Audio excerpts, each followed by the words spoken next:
Welcome to Excel 2010 Business Math video 44.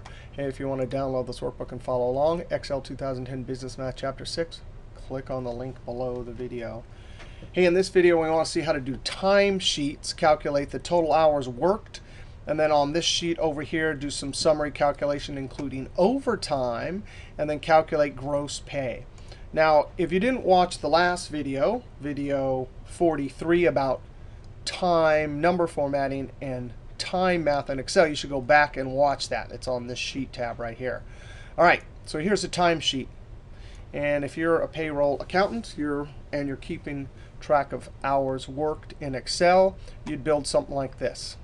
Employees, in, out, lunch, and then in and out. And we need to calculate our total hours. And then you probably build a couple sheets like this, one for each day.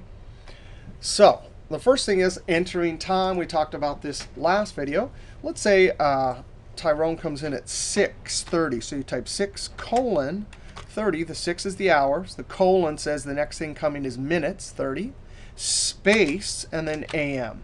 Notice I type little a, little m, but when I tab, it'll automatically pop up. And then went to lunch at 10:00 space AM. Came back tab at 10:30, so a half an hour lunch. Again, AM. And finally went home at 2:30 space PM. All right, and so the rest of this is all filled in here. We saw how to do this formula last video.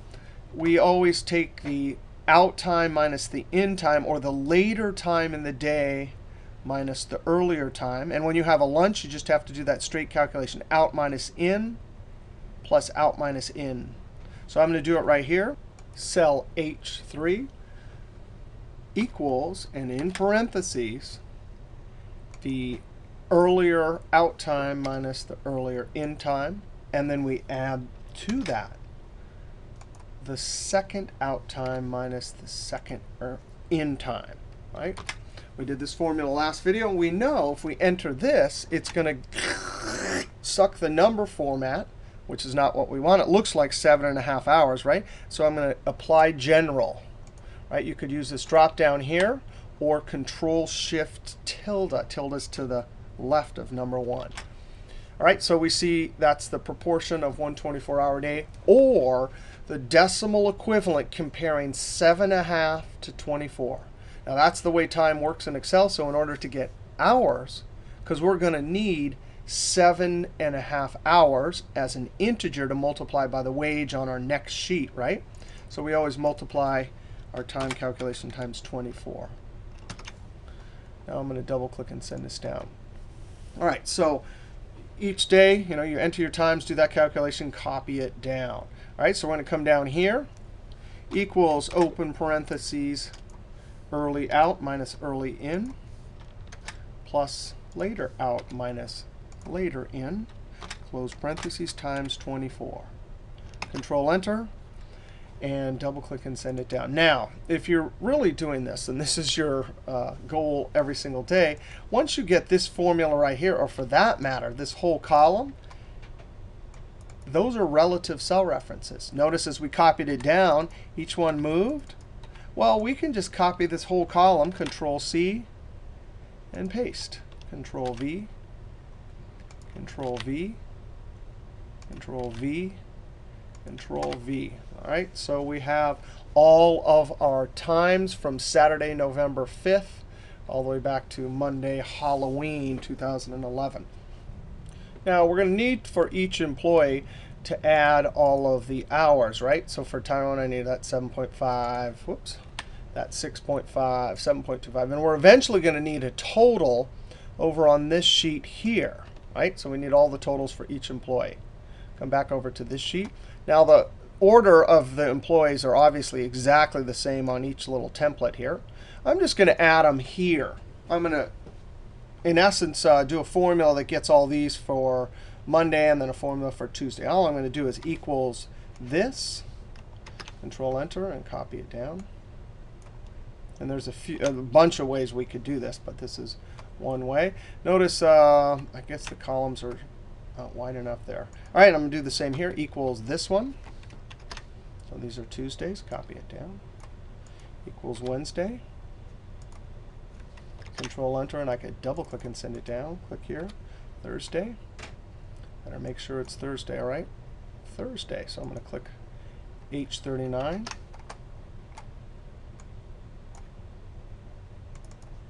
Friday. There's Friday. Double click and send it down. And finally, Saturday. Equals, I'll go down and get the last one. Not everyone worked on Saturday, and they only worked a half day. Control Enter. And then drag this down. Now I'm in a total. Now I don't have the names right here for these, but they're the same order as this. And on this sheet, this is just a summary sheet because over here on the next sheet, gross and overtime, this is where we're going to list the name of the total hours. But if I need these, I need those values here on this sheet, gross and overtime, but all the numbers are on the time sheet. Well, they're not there yet. Let's add them. Alt equals. I'm going to look. Did it guess right? It did. Control Enter. And then double click and send it down. Now, how do I get these numbers from one sheet to the next? Because this is very common. You know, you have a huge timesheet and you want to keep all of the time calculations on one sheet, but your gross pay, overtime, and all those calculations are on a different sheet. No problem. It's easy. Just as we can do a formula like this. Equal sign, click on this, enter. What do we do there? We did three things. Equal, click on cell, enter. Now, that's not what we want there, but how many actions do we have to do? Equal, click on cell, enter. All right? So if we're doing a cell reference on the same sheet, we equal sign, click on the cell, enter. Now we need to tell this formula not to look somewhere on this sheet. I'm going to hit delete, but look on this sheet. Well, there's only one extra click, and this is called a sheet reference. Now, normally we refer to these as cell reference, right? But anytime your cell, in this case it's on this sheet, but anytime it's on another sheet, you call it sheet reference, all right? Instead of 3 actions, we have to do 4. Equals, now normally we would click on the cell, but since the cell is on the other sheet, the extra action is click on the sheet. Now, click on the cell, enter. Let's try that again, and then we'll look at what the formula is. Equals, oh, the cell reference is not on this sheet, so I have to go to another sheet. I click on the sheet, click on the number, enter. Now, let's go ahead. That was just for practice, right? The only difference is you got to click on the sheet. Here's what you don't ever do this. Equals, click on the sheet, click on the cell, click back on the sheet. Don't ever do that because it wrecks. What is that? I'm going to click escape. Don't do that. Now I'm going to come up here and look at this. Oh, there's a sheet reference, right? The P3, so our goal here was to get the number from P3, which was Tyrone's total. In fact, I'm going to click escape and just go look. Escape. Oh, yeah, that's P3, right? P3. So that number, if I click back over here on the grocery, oh, it actually did go and get that number, F2. So the only thing is when you do that, it's polite. The formula is polite. It reminds you that, oh, yeah, it's P3, but not from this sheet. It's from this sheet. And it puts the sheet name in single quotes. If there were no spaces, you wouldn't see the single quotes. But that's very important. That explanation point is the syntax that says, I am a sheet reference. All right. Now notice P3. There's no dollar signs. So we don't have to continually go back and forth. We just put one in and copy it down. I'm going to click on my fill handle with my angry rabbit and drag. Go to the last one and hit F2.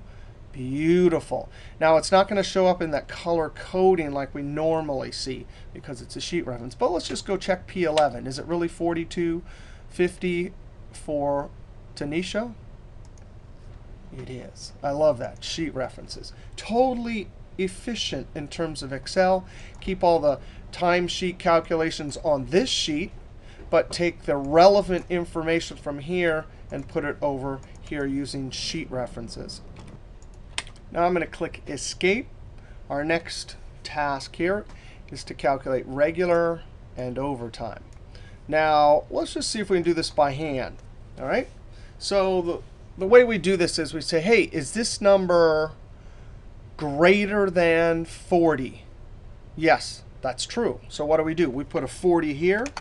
And then over in overtime hours, we go equals the bigger one minus the 40. All right? And then what do we do here?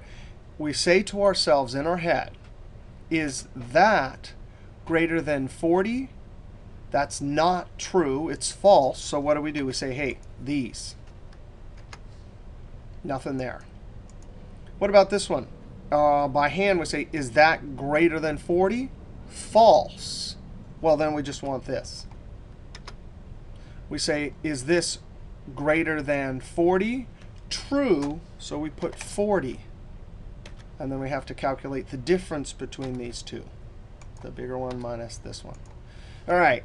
There's no way if I'm doing payroll week in and week out that I want to do this. I want a formula that will do it for us. Now, you probably already guessed by the way I was speaking, this is the perfect place for an if function, right? Because what do we do every time? We say, is this number greater than or equal to 40? If that's true, put a 40 here. Otherwise, if it's false, then just take the number from there and put it here. All right, so we're going to do an if formula. And what's beautiful about the if is it will automatically calculate the correct regular hours for this employee. The overtime hours are special because this person has 0.75, this person right here has 8.75, and they get paid more for overtime. And 40 is, in many working situations, the law. That is the number that decides whether you get paid extra or not. All right, so let's go ahead and do our formula.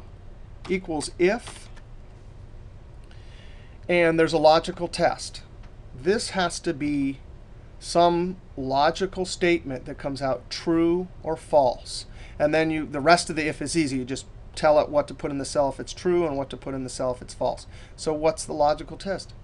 Is that one cell to my left greater than 40? Now that 40 is not going to change until the law changes. So we're going to type it right into the formula. All right? That's our logical test. Remember, the logical test can only come out true or false. That's what makes the two other parts arguments in the if function so easy. It just says, hey, tell me what to put in the cell if it's true. Well, if it's greater than 40, what do we want? Oh, yeah, a 40, comma. Otherwise, if it's false, which means it is less than or equal to 40, then what do we want? That. Now, notice, in this case, this will be true, so the 40 gets plopped in the cell. But when we copy the formula down to here, right here, the question, the logical test, is this greater than 40, is false. So the B7, which is really one cell to my left, will plop the 34 there. All right, so we close parentheses, Control-Enter, and double-click and send it down. Ooh, now that's not supposed to happen. I'm going to Control-Z. I think maybe it's looking over here or something. I'm going to copy this down. That's really annoying. But notice, every single time it calculated perfect.